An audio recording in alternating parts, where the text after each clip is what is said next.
हरिः ॐ। श्रुतिस्मृतिपुराणानाम् आलयं करुणालयं नमामि भगवत्पादशङ्करं लोकशङ्करम्। ప్రియ దివ్యాత్మ స్వరూపులారా, మీ అందరికీ ప్రశ్నోత్తరి సత్సంగానికి స్వాగతం. శరీరము మనస్సు అనేవి మనందరికీ చాలా ప్రధానంగా ఉన్నవి. శరీరము బయట కనిపిస్తుంది, మనస్సు బయటికి కనపడదు. దెబ్బ తగిలేది శరీరానికైతే బాధపడేది మనస్సు. ఆశ్చర్యం చూడండి, ఎవరైనా ఒక మాట అన్నారనుకోండి, అసలు అది దెబ్బ కానే కాదు. శరీరానికి ఎక్కడ బొప్పి రావటం లేదు, అక్కడ నొప్పి కూడా లేదు. కానీ ఆ ఒక్క మాటకి బాధపడేదెవరు, దుఃఖపడేదెవరు, కన్నుల వెంట నీరు తెచ్చేదెవరు అంటే మనస్సు. పాపం ఎంత దెబ్బ తగిలినా, శరీరం కమిలిపోయినా కూడా శరీరం ఏడవదండి, శరీరం బాధపడదు. మరి బాధపడేది ఎవరు అంటే మనస్సు. అదేమిటి? కనపడిన మనస్సుకు ఈ ఏడుపేమిటి? కనపడే శరీరం నిశ్చలంగా ఉండడం ఏమిటి అని మనం ఆలోచిస్తే, శరీరము అనేటటువంటిది జడ పదార్థం. ఇంతటి జడ పదార్థంలో నొప్పి తగిలితే, ఏదో దెబ్బ తగిలితే జడం కాబట్టి దానికి ఏమీ లేకుండా ఉండాలండి. కానీ ఆశ్చర్యము, జడమైన శరీరంతో మనస్సు సంబంధించి ఉన్న కారణంగా, అంటే సంగత్వంతో ఉన్న కారణంగా దెబ్బ తగిలేది దానికైతే బాధపడేది మనసు. దెబ్బ తగలకపోయినా ఒక మాట అనేటటువంటి దాన్ని తీసుకుని పొగిడితే పొంగిపోవడము, తెగిడితే కుంగిపోవడము అనేది ఈ మనస్సుకి జరుగుతుంది. ఇంతకు మనము ఎవరం? బయటికి కనిపించే శరీరమా, కనపడనటువంటి మనస్సా? ఆలోచిస్తే, వివేకిస్తే కనపడే శరీరము మనము కాదు, కనపడని మనస్సు మనం కాదు. మరి ఎవరండి అంటే ఈ రెండింటికి సాక్షి ఎవరు? మనం సాక్షు. శరీరానికి దెబ్బ తగిలిన, మనస్సుకి బాధ కలిగిన, ఈ రెండు మనకి తెలుస్తున్నవి. అబ్బా, వెళుతూ ఉంటే గోడను గుద్దుకున్నాను, ఇదిగో ఇక్కడ కాలు మోచెప్ప కాస్త కందిపోయింది, వాచిపోయింది అని మనం చెబుతున్నాం.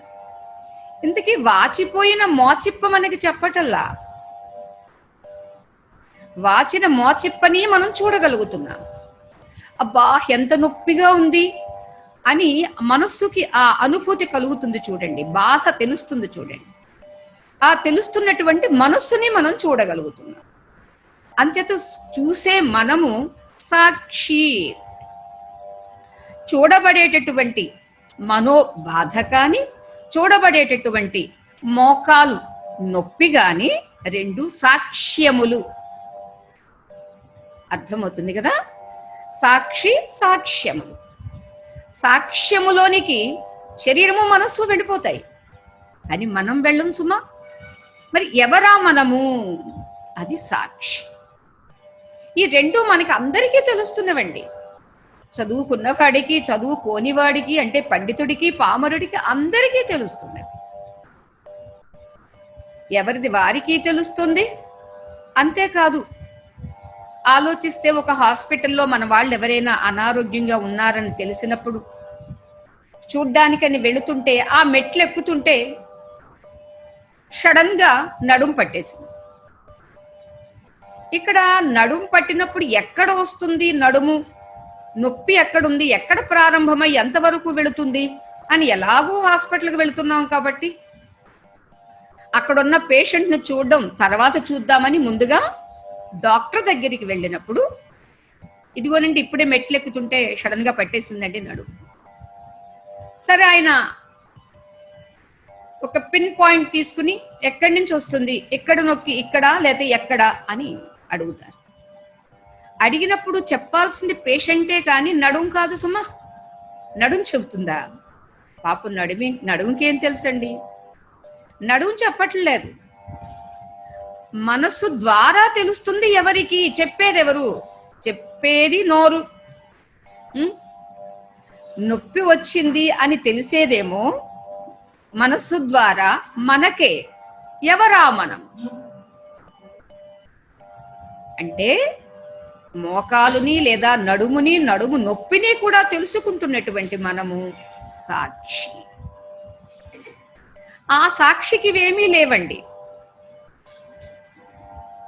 లేవు అని అనడం చాలా తేలిక, కానీ వాటిని వేరుగా చూడడం అనేటటువంటి దానికే సాధన. ఏమిటి సాధన? అదే మనకి ఆచార్య స్వామి వారు తెలియచేస్తూ ఉన్నారు. నిన్న మనం చెప్పుకున్నాము, కే హేతవః బ్రహ్మగతేః.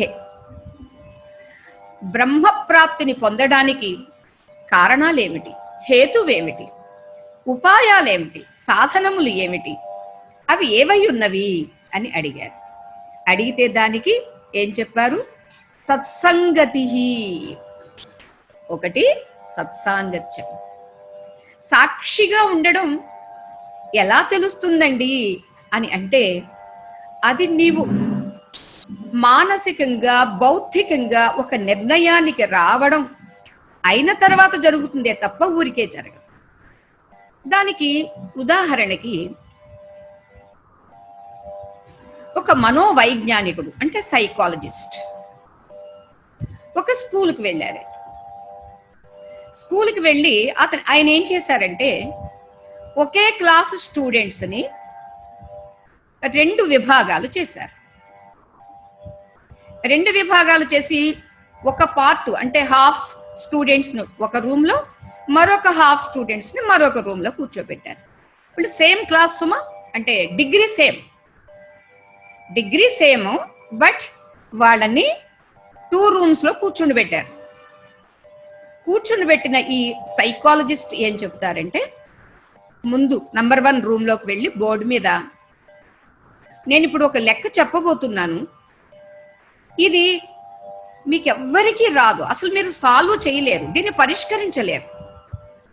అర్థమవుతుందా మీకు? నేను ఎంత చెప్పినా మీకు అర్థం కాదు అని ఇలా చెబుతూ ఉంటాడండి. బోర్డు మీద కూడా అవే లెటర్స్ రాశారండి. ఇంత చెబుతూ కూడా, నేను ఎంతగా చెప్పినప్పటికీ కూడా మీలో ఎవరైనా ధైర్య సాహసాలు ఉంటే, దీన్ని పరిష్కరిస్తాము అనేటటువంటి ఆత్మవిశ్వాసం ఉంటే రావచ్చు. మీరు ఎంతమంది ఉంటే అంతమంది రండి, ముందుకు రండి. ఇంకొకటి కూడా చెబుతున్నాను, మీరు 1, 2, 3 అడుగులు ముందుకు వేసినా కూడా మీరు దీన్ని పరిష్కరించలేరు అని కూడా చెబుతాడండి మొదటి క్లాసులో. ఇక ఆ తర్వాత 2వ క్లాసులోకి వచ్చాడు. 2వ క్లాసులో అంటారు, నేను ఇప్పుడు చెప్పబోయేటటువంటి ఈ మ్యాథ్స్, ఈ లెక్క చాలా సింపుల్, చాలా తేలిక, అసలు మీరు కొంచెం కూడా బ్రెయిన్కి స్ట్రెయిన్ ఇవ్వాల్సిన అవసరం లేనే లేదు, అంత తేలిక. అసలు చెప్పాలంటే మీరు అందరూ చేసేస్తారు, చెయ్యలేని వాడు ఒక్కడు కూడా ఉంటాడో ఉండడో అది నాకు డౌటే. అంచేత ఇది అంత తేలిక మీకు ఇచ్చేటటువంటి లెక్క అని చెప్పారు. సరే, మరలా ముందు క్లాస్కి వెళ్ళారు. వెళితే అక్కడ ఉన్నటువంటి 50 మంది స్టూడెంట్స్లో ఏం జరిగింది అంటే, కేవలం 3 స్టూడెంట్స్ మాత్రమే ముందుకు వచ్చి ఆగిపోయారే తప్ప దాన్ని పరిష్కరించలేకపోయారు. చూడండి, సైకాలజిస్ట్ చేసినటువంటి ఎక్స్పెరిమెంట్, ప్రయోగం ఏమిటో ఇక్కడ ఇది మనకు కూడా అప్లై అవుతుంది సుమా. మొదటి క్లాసులో మీరు ఎంత ప్రయత్నించినా అది మీకు అర్థం కాదు అర్థం కాదు అర్థం కాదు అని చెప్పాడండి. చెప్పేసరికి పాపం నిజంగానే అది పిల్లలకి నాటుకుంది.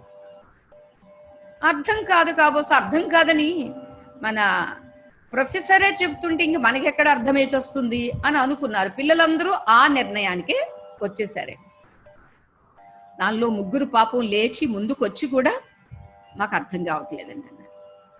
సరే, మరలా సెకండ్ క్లాస్కి వచ్చారు. వాళ్ళని అడిగారు. వాళ్ళల్లో అందరూ ఆ ఇచ్చినటువంటి ఆ లెక్క పరిష్కారం చేసేసారు. ఇక్కడ 50 మంది స్టూడెంట్స్ లో ఓన్లీ 3 స్టూడెంట్స్, అంటే ముగ్గురు మాత్రమే అసలు ప్రయత్నమే చేయలేదండి. అప్పుడు ఈ రెండింటిని కంపేర్ చేస్తూ ఆ సైకాలజిస్ట్ చెబుతారండి, మన మైండ్ సెట్ ఎలా మనం చేసుకుంటామో అది అలా మన జీవనానికి కావలసినటువంటి ఆ హార్మోన్స్ రిలీజ్ చేస్తుంది. మన బుద్ధికి ఏ రకమైనటువంటి నిశ్చయం ఉండాలి, మన ఇంద్రియాలు ఏ రకంగా పని చెయ్యాలి అనేటటువంటిది మనస్సు యొక్క నిర్ణయాన్ని బట్టి ఉంటుంది. ఇది చెబుతూ ఓషో గారు అంటారు, మీరు చెయ్యలేరు చెయ్యలేరు చెయ్యలేరు అని చెప్పాడు. పాపం దాన్నే తీసుకుని మేము చెయ్యలేమని పాపం వాళ్ళు చెయ్యలేకపోయారండి. మీరు చెయ్యగలరు, వాళ్ళకి ఇచ్చింది లెక్క సేమ్ లెక్క, మళ్ళీ వాళ్ళకి ఏదో కఠినమైంది వీళ్ళకి ఏదో తేలికైంది కానే కాదు. అంటే ఒక మాట మనిషి మీద ఎంత ప్రభావం చూపిస్తుంది, ఇది ఇక్కడ మనకు కావాల్సింది. చూడండి, వ్యావహారికంగా కూడా కాస్త నెల రోజుల్లో 2 నెలలు అయిన తర్వాత చూసిన తర్వాత, ఏంటి అలా ఉన్నావు, బాగా చిక్కిపోయావు అంటే, బాగానే ఉన్నా, నేనేం చిక్కిపోలేదు అంటారు. అదే మాటని ఇంకొకరు దారిలో కనిపించి, ఏంటి మరి అంత బక్కగా అయిపోయావు అని రెండో వాళ్ళు అంటారు. ఇంకొంచెం దూరం వెళ్ళేందుకు మూడో వాడు కూడా అంటాడండి, వాస్తవంగా వీడు చాలా స్ట్రాంగ్ గా ఉన్నాడు, వీడు చిక్కిపోలేదు, చాలా హెల్దీగా ఉన్నాడు. అలాంటి మనిషి వరుస పెట్టి ముగ్గురు అనేసరికి ఏమవుతాడండి, వీడు ఇంటికి వెళ్ళి ముసుగేసేస్తాడు, దుప్పటి కప్పేస్తాడండి. ఇంటికి వెళ్ళి దుప్పటి కప్పేస్తాడు. దీనికి కారణం ఏమిటి? ఆ సౌండ్ ఎఫెక్ట్ అండి, మాట యొక్క ప్రభావం. మీ అందరికీ తెలిసిందే, ఒక బ్రాహ్మణుడు పాపం మేకను కొని తీసుకువెళ్తున్నాడండి, ఏదో హోమానికి ఉపయోగించాలి అనే ఉద్దేశంతో. తీరా తీసుకుని వెళుతూ ఉంటే ఆ మేక చాలా బలంగా ఉంది, చాలా బాగుంది. ఈ మేకను సొంతం చేసుకోవాలనుకున్నటువంటి ముగ్గురు దొంగలు తెలివిగా ఇతని దగ్గర నుంచి ఆ మేకను మనం స్వాధీనం చేసుకోవాలి అని అనుకున్న వాళ్ళు ముగ్గురు ఒకరి తర్వాత ఒకరు దారిలో అటకాయించారండి. ముందు ఒకడు వస్తాడు, అయ్యా పండితులు గారు, ఏంటి కుక్కను మోసుకెళ్ళిపోతున్నారు అన్నాడు. కుక్క అంటావేంటి, కుక్క కాదు ఇది మేక అన్నాడు. అయ్యో కాదండి, అంటే మీరు కుక్కను తీసుకుని వెళ్ళి మేక మేక అంటారేంటండి? అయితే ఒకట్లేండి, పండితులు ఏదంటే అది అయిపోతుందని అనుకుంటున్నారేమో. కాదు సుమండి అని చెప్పి వాడు చక్కపోయాడు. మళ్ళా కొంత దూరం వెళ్ళేసరికి రెండో వాడు వచ్చాడండి. రెండో వాడు కూడా, అయ్యా మీరు కుక్కను పట్టుకుని మేక మేక మేక అని ఎంత వాదించినా ఎలా అవుతుందండి, ఇది కాదు కదా. అయ్యయ్యో ఏంటి, మొత్తానికి మీరు కుక్కని కాపలా కోసం తీసుకువెళ్తున్నారా? పండితులు బ్రాహ్మణులు అయినటువంటి వాళ్ళు కుక్కను తాకరే అని రెండో వాడు అన్నాడండి. ఆయన పాపం ఒకసారి ఆ మేకను కిందకి దించుకుని కాళ్ళు, దాని ముఖము, దాని బొజ్జ, నడుము అంతా తడుముతూ ఏంటి వీళ్ళు కుక్క కుక్క అంటున్నారు, ఇది మేకే కదా. సరే వాళ్ళు ఏమంటున్నారు, కొన్ని ఒకడికి కాదు ఇద్దరికి ఏమయ్యింది, ఇద్దరు ఒకే రీతిగా నిర్ణయం చేస్తున్నారే అని అనుకున్నాడు పాపం వాడు. ఎవరు? ఆ బ్రాహ్మణుడు. ఇంకాస్త ముందుకు వెళ్ళారు, ఇక ఊరికి దగ్గరలోకి వచ్చేసారు, వాళ్ళ ఇంటికి దగ్గరకు వచ్చేసారు. వెళదాము అని అనుకుంటే మరలా మూడో వాడు వచ్చాడు. అయ్యా పండితులు గారు, మీరు కుక్కను తీసుకుని వెళ్తున్నారేంటి? అయ్యయ్యో చూడ్డానికి ఏం బాలేదండి, ఊళ్ళో వాళ్ళందరూ చూస్తే ఇదేంటి మన పంతులు గారికి ఏమయ్యింది, మన ఈ బ్రాహ్మణోత్తముడికి ఏమయ్యింది, ఇక రేపటి నుంచి ఈయన కార్యక్రమాలకి పిలవకూడదు అని అనుకుంటారండి అని పాపం ఇలా సెంటిమెంటల్ గా కూడా వాయించాడు. ఇక అయిపోయిందండి. చివరికి పాపం విసుగు వచ్చి నేను ఈ మధ్యనే ఇలాంటి కుక్కనే కొనాలనుకుంటున్నానండి అని అన్నాడు. ఆ మాట వినేసరికి అతనికి పాపం విసుగు వచ్చి, అవమానం అనిపించి, ఇక దగ్గరికి వచ్చేసాం, ఊళ్ళో వాళ్ళు చూస్తే నిజంగా మరలా రేపు నాకు ఉపాధి ఉండదేమో అని భావించి ఆ మేకను కాస్త కుక్క కుక్క అన్నటువంటి ఆ చివరి వాడికి ఇచ్చేశాడు. ఇది ఎందుకు చెప్పుకుంటున్నాము అంటే, సత్సాంగత్యంలో మనకి ఇందాక ఆ మనోవైజ్ఞానికుడు 2 క్లాసులను తరగతులను విభజించి 2వ క్లాసులో నీవు ఇది చాలా తేలిక అని ఎలా చెప్పారో, అలా సత్సాంగత్యం మనకి నీవు సత్యస్వరూపానివి, చిత్ స్వరూపానివి, ఆనంద స్వరూపానివి, అసలు నీకు దుఃఖపడాల్సిన అవసరమే లేదు. ఎందుకు నీకు దుఃఖం వస్తుంది? మెలకు వచ్చేసరికి నీవు కాని దేహంతో సహవాసం చేసేసరికి, మనస్సుతో సహవాసం చేసేసరికి వస్తుంది నీకు దుఃఖం, కష్టం. గాఢ నిద్రలో ఎవరికి దుఃఖం లేదు, కష్టం లేదు, వెలితి లేదు, లోటు లేదు, నీరసం లేదు. ఏముంది అంటే కేవలం ఆనందం మాత్రమే ఉంది. అయితే అటువంటి ఆ ఆనందమే నీ స్వరూపము అని పదే పదే పదే పదే ఈ 2వ క్లాస్లో ఆ సైకాలజిస్ట్ చెప్పినట్లుగా మనకి చెబుతూ ఉన్నారు. అయితే ముందు క్లాసులో చెప్పినట్టుగా ఈ లెక్క నీకు చాలా కష్టము, నువ్వు చెయ్యలేవు అనేటటువంటిది చూస్తూ ఉంటే, ఇవాళ కొంతమంది అబ్బే సాధన అంటే మాటలా ఏంటండి, దానికి ఎన్నో జన్మల తపస్సు చెయ్యాలండి అని భయపెట్టి వెనక్కి లాగేటటువంటి వాళ్ళు కూడా ఉన్నారండి. ఆ మాట మన మీద ప్రభావం చూపిస్తుంది. అది ఇంకా తొందరగా చూపిస్తుంది చెప్పాలంటే. ఒక నెగిటివిటీ అనేది మన మీద తొందరగా ప్రభావం చూపిస్తుందండి. ఒక పాజిటివిటీ అనేది చాలా ఆలస్యంగా చూపిస్తుంది. ఇంకా చెప్పాలి అంటే అసత్యమేదో అది మనకి వెంటనే నమ్ముతామండి. సత్యమైన దాన్ని మనం నమ్మడానికి తటపటాయిస్తాం. ఎందుకని? అసత్యము అనేటటువంటిది కంటి ముందు కనిపిస్తూ ఉంటుంది. మనం చెప్పినవాడు ఏ భావంతో చెప్పాడో ఆ రీతిగానే మనం కూడా తీసుకుంటామండి. ఒక సత్యం అనేటటువంటిది ఇలా కంటికి కనపడదండి. బుద్ధితో యోచించాలి, మనస్సుతో వివేకించాలి. ఇలా ఉన్నప్పుడే ఆ సత్యం ఏమిటి? ఎందుకంటే కార్యము అనేటటువంటిది మరొకలా కనిపిస్తుంది, కారణము అనేటటువంటిది కంటికి కనపడకుండా సత్యంగా ఉంటుంది కదా.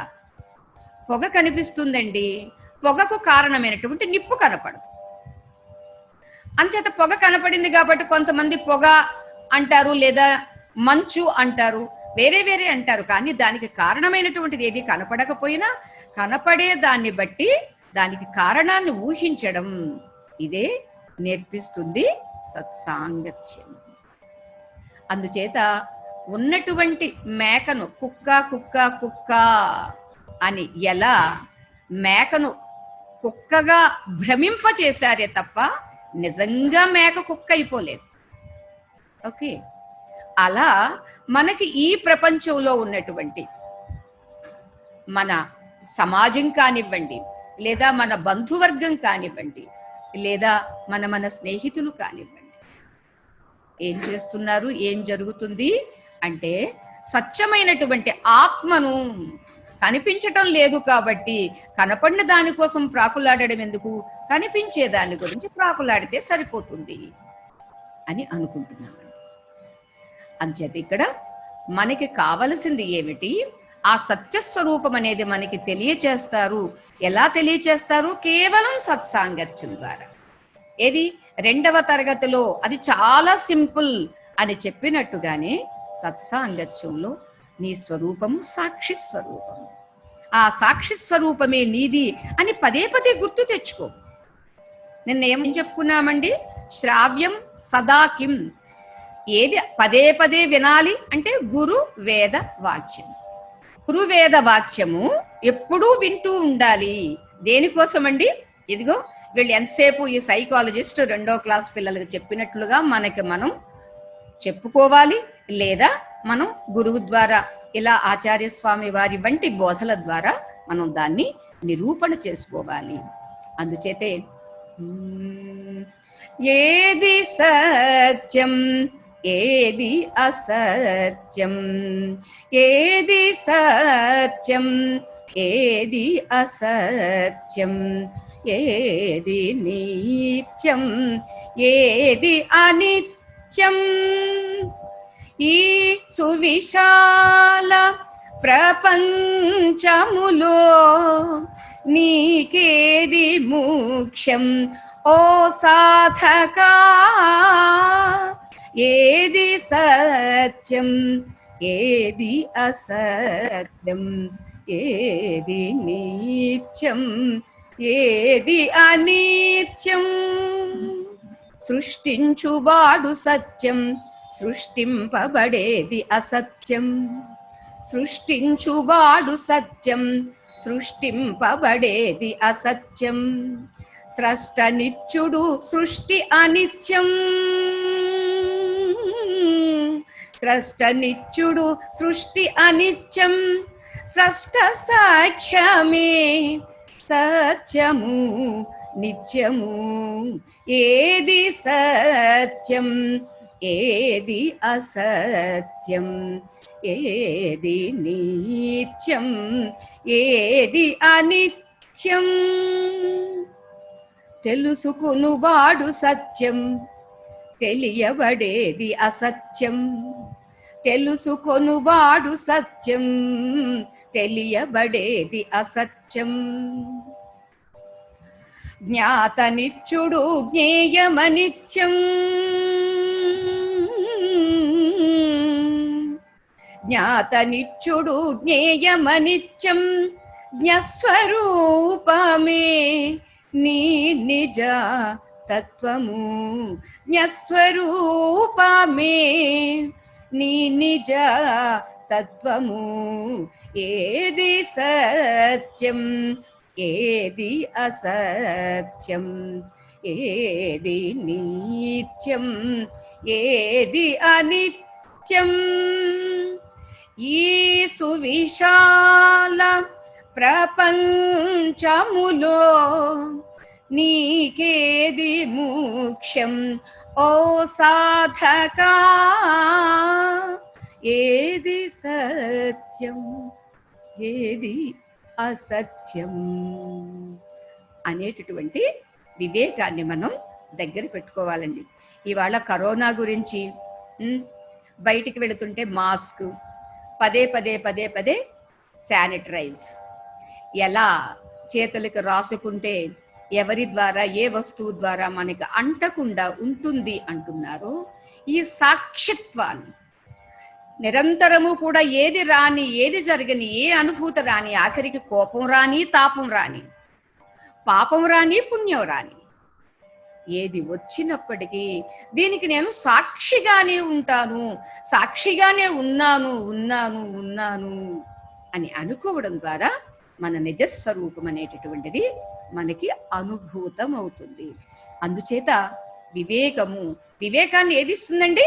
సత్సాంగత్యం మాత్రమే ఇస్తుంది. ఇక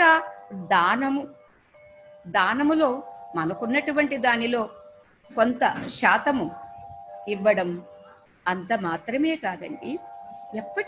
ఎప్పటికప్పుడు మనస్సులో ఏదేది నాది నాది అనిపిస్తుందో ఆ నాది నాది కాస్త భగవంతుడికి నీది నీది నీది అనడం.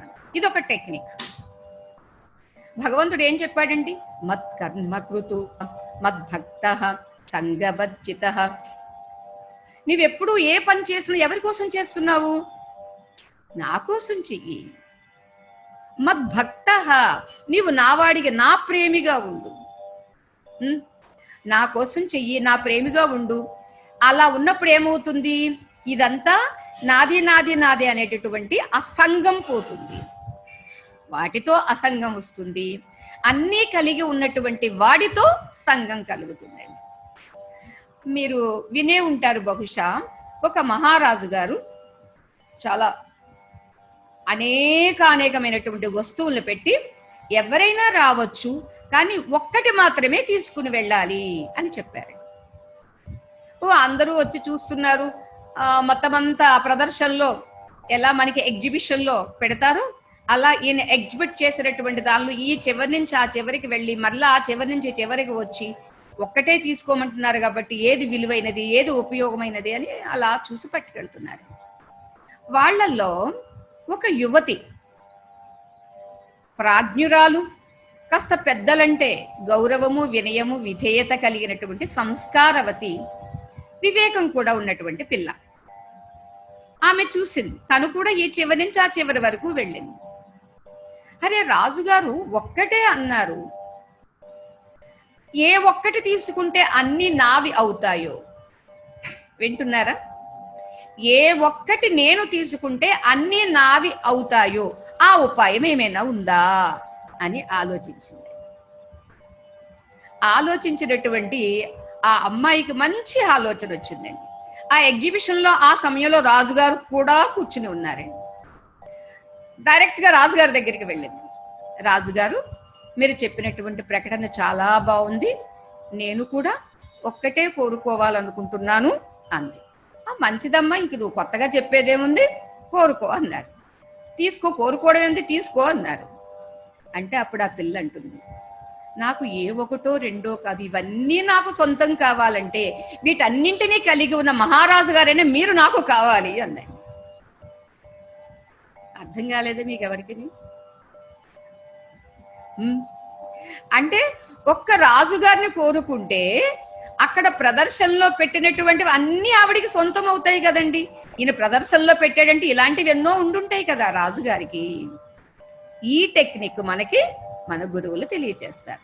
అంచేత నా బిడ్డ, నా భర్త, నా భార్య, నా గొడ్డు, నా కారు, నా దుడ్డు అని ఏదైతే నాది నాది నాది అనుకుంటున్నామో ఇవన్నీ కాదు కాదు స్వామి, ఇది నీది, భర్త నీది, భార్య నీది, బిడ్డ నీది, మనవడ నీది, అన్నీ నీవిచ్చినవే కాబట్టి నీవే అవుతాయి. ఎవరైనా మనకి ఇచ్చారనుకోండి, వాడుకుంటాము.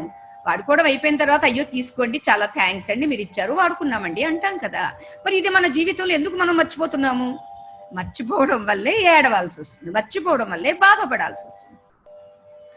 ఆ అమ్మాయిలాగా అన్నీ నీవే స్వామి, అన్నీ నీవిచ్చావు, అంచేత నీ ఒక్కడివి నా వాడిగా ఉండు, నీ ఒక్కడివి నా వాడిగా ఉండు, నేను నీ వాడిగా, నీ దానిగా ఉంటాను.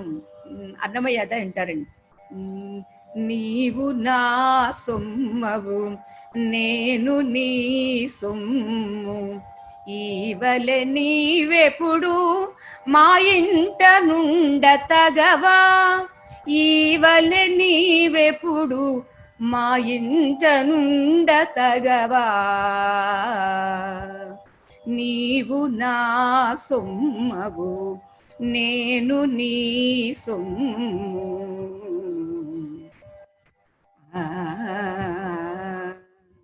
అంటే నేను నీ సొమ్ము, నీవు నా సొమ్ము. అసలు మనం అనలేదు కానండి, ఆయన ఎప్పుడో అన్నాడండి, మమయ వంశో జీవలోకే జీవభూత సనాతన. పిచ్చివాళ్ళలారా, మీరందరూ నా అంశే, మమ ఏవ అంశ. ఎవడు చెప్తాడండి ఈ మాట? డబ్బున్నవాడు డబ్బు లేనివాడిని చూసి మాట చెప్పలేడండి, ఇన్సల్ట్ ఫీల్ అవుతాడండి. డబ్బు లేనివాడు తన పక్కకు వస్తే దూరం దూరంగా వెళ్ళిపోతాడండి. ఎందుకంటే బయట వాళ్ళు చూస్తే వీడి ఫ్రెండా ఏమిటి అని అనుకుంటారేమోనండి. అంతా ఎందుకు, కొంతమంది కొడుకులు కూడా తన తల్లి చూడడానికి బాగుండలేదని, తన తల్లిని చెప్పుకోవడానికి కూడా సిగ్గుపడి, ఎవరో బయట స్నేహితులు అడిగితే ఆవిడెవరు అంటే మా ఇంట్లో పని మనుషులు ఏంటని చెప్పినటువంటి దౌర్భాగ్యులు కూడా ఉన్నారండి. అంచేత భగవంతుడు అలాంటి వాడు కాదండి. మమయవాంశ జీవలోకే, ఈ జీవలోకంలో మనుషులు ఒక్కటే కాదు సుమాండి, మనుషులు లేదా బ్రాహ్మణులు, సన్యాసులు అని చెప్పలేదండి. జీవలోకే జీవభూత, 84 లక్షల జీవరాశి జాతి అంతా నా అంశ. నేను ఎలా సనాతనున్నో ఈ జీవులందరూ కూడా సనాతనులు. అదేంటి, నీవెలా సనాతనుడు అయితే మేమంతా ఎలా సనాతనం అవుతాము అని అంటే, అరే బంగారపు ముద్దలోని రేణువులన్నీ బంగారం కాక ఏమైపోతాయి? ఇదండి స్వామి చెప్పారు. అందుచేత అది మనకి దృఢం కావడం కోసం అన్నమాట. ఆ అమ్మాయి ఎలా రాజుగారిని ఒక్కడిని తెలివిగా కోరుకుందో అలా మనం కూడా భగవంతుడిని ఒక్కడిని కోరుకున్నాం అనుకోండి, అన్నీ ఉంటాయండి. ఎందుకంటే భగవంతుడు షడ్గుణ ఐశ్వర్య సంపన్నుడు. అందున ఇవాళ శ్రావణ మొదటి శుక్రవారం అష్టలక్ష్ములు ఏమవుతారండి ఆయనకి? చాలా మంది తెలియక సిరిని కోరుకుంటారటండి, హరిని కోరుకోరట.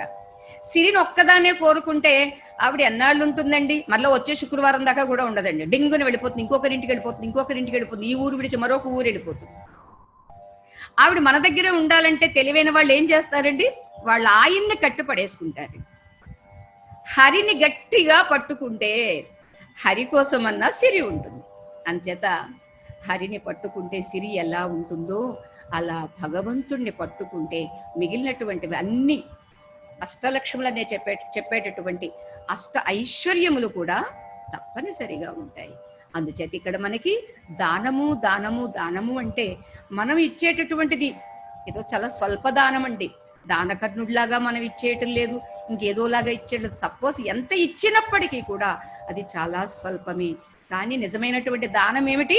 ఏదేది నాది అని అనిపిస్తుందో, స్వామి నాది కాదు నీది అని సమర్పించడమే నిజమైనటువంటి దానము.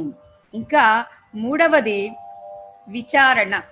మనకి యోగ వాసిష్టంలో కూడా చెప్తారండి, మోక్షద్వారే ద్వారపాలాః చత్వారః పరికీర్తితాః శమో విచార సంతోషః చతుర్థః సాధు సంగమః. ఇవే విషయాలండి అక్కడ కూడా. శమము అంటే నిగ్రహం, విచారము అంటే విచారణ, ఎంక్వైరీ. శమో విచార సంతోషః, ఎప్పుడు సంతృప్తిగా ఉండడం, ఏది జరిగినా మన మంచికే మన మంచికే మన మంచికే. ఇవన్నీ మనకి సహజంగా లేకపోవచ్చునండి, కానీ ప్రయత్నం ద్వారా సాధ్యమవుతుంది, మనం గుర్తు తెచ్చుకోవడం ద్వారా సాధ్యమవుతుంది. ఇక చతుర్థ ఏమిటి? సాధు సంగమ. సత్పురుషుల యొక్క సహవాసం ఏం చేస్తుందంటే సద్వస్తువుని పరిచయం చేస్తాయండి. సద్వస్తువుని ఎంతగా పరిచయం చేస్తాయి అంటే, అక్కడ ఏదో దూరంగా ఉంది, కొన్ని తిరుమలలో ఉంది, పుట్టపర్తిలో ఉంది, వారణాసిలో ఉంది, షిరిడీలో ఉంది, శ్రీశైలంలో ఉంది, ఆహాహాహా చాలా సామీప్యంగా ఉంది. ఎంత సామీప్యము! ఏమైనా ఉపమానం చెప్పండి ఆచార్య అని అడిగితే ఆ మహానుభావుడు మనకి ఇచ్చేటటువంటి ఉపమానం ఏమిటో తెలుసా? సముద్రానికి కెరటం ఎంత దగ్గరలో ఉంది లేదా ఎంత దూరంలో ఉంది? కెరటానికి సాగరం ఎంత దూరంలో ఉందో అంతే దూరంలో ఉంది మనవాడు అయినటువంటి భగవంతుడు లేదా మన స్వరూపమైనటువంటి ఆత్మతత్వం. అంచేత ఆ విచారణని తీసుకుని ఉండాలి అంటే వీటన్నిటికీ మూల కారణం చతుర్థ సాధు సంగమ. సత్సాంగత్యం సత్సాంగత్యం సత్సాంగత్యం. ఆ సత్సాంగత్యం ద్వారా ఏమవుతుందండి? మనో నిగ్రహము కలుగుతుంది, విచారణ పెరుగుతుంది, సంతృప్తి కలుగుతుంది. ఇక మిగిలేదేమిటి? మోక్షం. అది కలిగేది కాదండి, మిగిలేదేనండి. ఇక భాష్యంలో ఉన్నటువంటివి వస్తువులు కలగవచ్చండి, పోవచ్చండి, ధనం రావచ్చండి, పోవచ్చండి, ఏదైనా ఆరోగ్యం కూడా రావచ్చు లేదా అనారోగ్యం రావచ్చు, పోవచ్చండి. చెప్పాలంటే ఆరోగ్యం వచ్చేది పోయేది కదండి, ఉండేదేనండి. అనారోగ్యమే వస్తుంది కాబట్టి మరలా పోతుంది. అంచేత స్వస్థత అంటారు. పూర్వకాలం స్వస్థతగానే ఉన్నావా అనేవారు. అంటే స్వస్మిన్ స్థిత, తనయందు తాను ఉండడమే స్వస్థత. దానికి విపరీతార్థంగా ఏమంటారంటే అస్వస్థతగా ఉందండి అంటే స్వస్థతను కోల్పోయాడు అనమాట. అంటే తనలో తాను ఉండలేదన్నమాట. అంటే తాను ఎలా ఉంటాడో ఆరోగ్యంగా అలా ఉండలేదన్నమాట, అనారోగ్యంగా తయారయ్యాడు. అంచేత అస్వస్థత అని మనం ఎలా అంటాము, ఇక్కడ కూడా స్వరూపస్థితి అనేటటువంటిది సహజంగా ఉన్నటువంటిది. అంచేత సహజంగా ఉన్నటువంటి ఆ స్వరూప స్థితిని మనం గుర్తించడానికి ఆటంకాలు ఏమిటి? నేను, నాది, అహం, మమ. అంచేత ఎప్పుడప్పుడు అహం వస్తుందో వచ్చినప్పుడల్లా స్వామికి సమర్పించడం, ఎప్పుడల్లా మమ మోహం వస్తుందో అప్పుడల్లా మరలా స్వామిని గుర్తు తెచ్చుకుని స్వామికి సమర్పించడం. ఇలా సమర్పించడం ద్వారా ఏం కలుగుతుంది అంటే సంతోష. ఏదైనా సరే ఆ తృప్తి కలుగుతుంది, సంతోషం కలుగుతుంది.